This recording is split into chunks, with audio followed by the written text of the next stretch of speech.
রবীন্দ্রনাথ অংশুমান কর। রবীন্দ্রনাথ তিনি আসলে কার?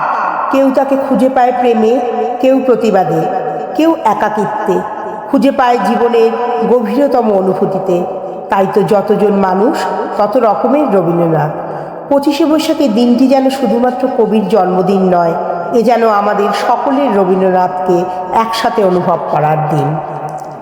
শিলাইদহ ভাবে আপনি ওদের, জোড়াসাঁকো ভাবে আপনি এদের। বিশ্বভারতী ভেবেছিল জর্জ বিশ্বাসের নন, আপনি তাদের রবীন্দ্রনাথ। আপনি আসলে কার? যুদ্ধের সময় ট্রেঞ্চের মধ্যে শেষ নিঃশ্বাস নেবার আগে এক তরুণ কবি ভেবেছিল আপনি তার।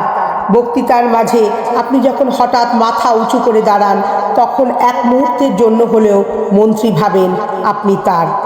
নতুন বৌঠান কি কোনোদিন ভেবেছিলেন আপনি তার? রানু, রবীন্দ্রনাথ আপনি যে ঠিক কার সেই প্রশ্নের উত্তর বাঙালি আজও পায়নি।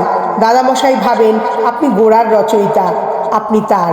বাবা ভাবেন আপনি বানিয়েছেন শ্রীনিকেতন, আপনি তার। মা ভাবেন আপনার সুরে বেজে উঠেছে ওর বীণা, আপনি তার।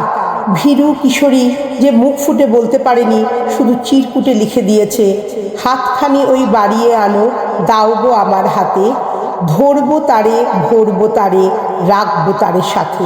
সে মনে করে আপনি তার। আর কফি হাউসের টেবিল চাপড়ে রাগী তরুণ ঘোষণা করে আপনি আসলে মাত্রাবৃত্তের। যতজন বাঙালি ততজন রবীন্দ্রনাথ। শুধু একদিন শিলাইদহের রবীন্দ্রনাথ আর জোড়াসাঁকোর রবীন্দ্রনাথের, বিশ্বভারতীর রবীন্দ্রনাথ আর জর্জ বিশ্বাসের রবীন্দ্রনাথের, দাদামশাইয়ের রবীন্দ্রনাথ আর বাবার রবীন্দ্রনাথের, আভেনের রবীন্দ্রনাথ আর মায়ের রবীন্দ্রনাথের, ভীরু কিশোরীর রবীন্দ্রনাথ আর রাগী তরুণের রবীন্দ্রনাথের দেখা হয়ে যায় সেই দিন 25শে বৈশাখ।